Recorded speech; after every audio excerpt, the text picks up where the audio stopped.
Shalom Bapak Ibu, hari ini saya akan menyampaikan sebagian firman Tuhan yang terdapat dari kitab Yakobus 4 ayat 13-17 ya Bapak Ibu. Kita akan membacakan terlebih dahulu judulnya, Jangan Melupakan Tuhan dalam Perencanaan. Di ayat 13-nya dikatakan seperti ini.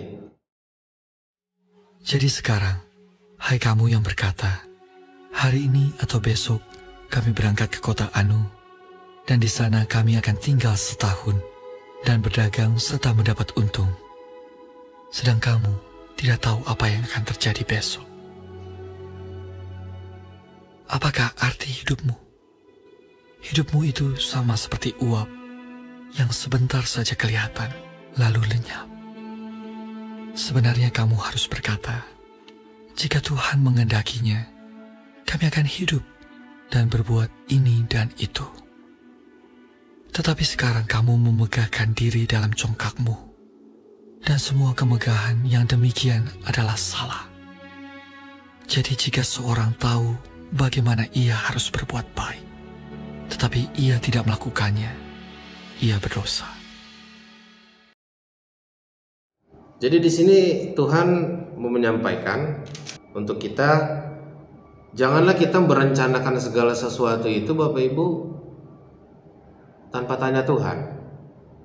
Kita mau ke kota ini, mau jalan-jalan ke kota ini, mau jalan-jalan ke kota itu, atau ada perencanaan mau bikin rumah di kota ini, mau bikin rumah di kota itu, atau mau bikin acara di kota ini, di kota itu, atau di mana sajalah yang kaki kita melangkah setiap hari kita. Kalau kita tidak tanya Tuhan, tidak seturut dengan perencanaannya, kita merencanakannya dengan hati dan pikiran sendiri Bapak Ibu, di mata Tuhan salah, dan bahkan kita berdosa karena kita tidak mengandalkan Tuhan.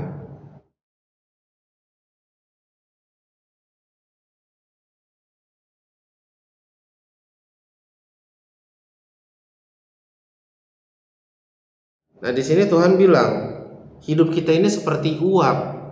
Kapan saja kita ditiup saja sama Tuhan, kita nggak tahu akan terjadi apa hidup kita Bapak Ibu. Bisa saja kita langsung mati sekarang, bisa saja kita langsung kecelakaan atau gimana dalam perjalanan kita. Karena hidup kita tuh bagaikan uap, hanya sesaat, sebentar saja, kapanpun bisa lenyap Bapak Ibu.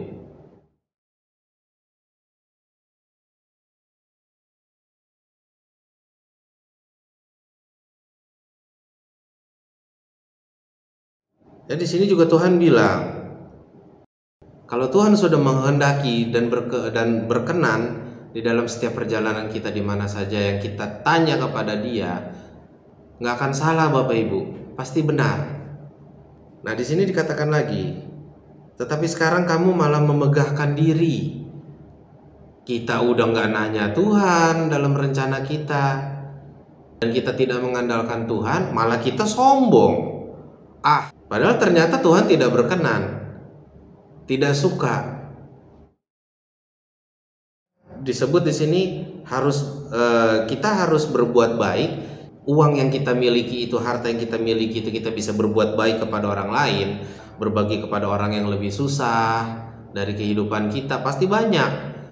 Di sini malah disebutkan, jadi jika seorang tahu bagaimana dia harus berbuat baik, tetapi ia tidak melakukannya, bahkan kita cuek, kita nggak berbuat baik kepada orang yang lebih susah dari kita. Di sini Tuhan berkata, ia berdosa. Bahaya Bapak Ibu. Kita dikatakan berdosa Bapak Ibu. Bahaya Bapak Ibu.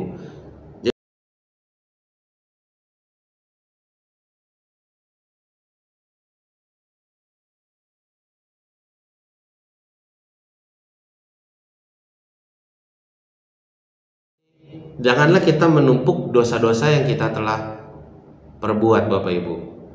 Kita harus berusaha mengurangi dosa-dosa itulah Bapak Ibu. Jangan kita menumpuk dosa-dosa kita terus. Yang harusnya kita berbuat baik dan jangan sombong, ya itulah kita kerjakan. Kita harus mengikuti seturut dengan kehendak Tuhan Bapak Ibu. Jangan kita mengikuti keinginan daging kita sendiri, pikiran kita, hati kita. Nggak ada, udah jalan aja sendirilah, urusan Tuhan nanti gampang. Jangan Bapak Ibu, bahaya, berdosa Bapak Ibu. Kita sama aja, kita menumpuk terus, dosa demi dosa, dosa demi dosa. Kita minta ampun pun, tapi kalau kita berbuat dosa terus, kita sama aja menumpuk terus dosa-dosa kita Bapak Ibu. Jadi kesimpulannya seperti yang ada di judul sini, jangan melupakan Tuhan dalam perencanaan. Kita harus selalu tanya Dia Bapak Ibu. Pasti jalan kita tidak akan pernah salah. Jalan kita selalu benar kalau kita di jalan Tuhan.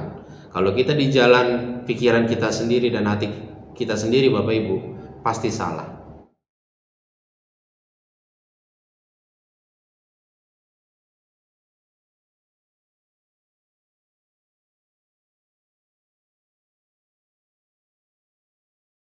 Terima kasih Bapak Ibu.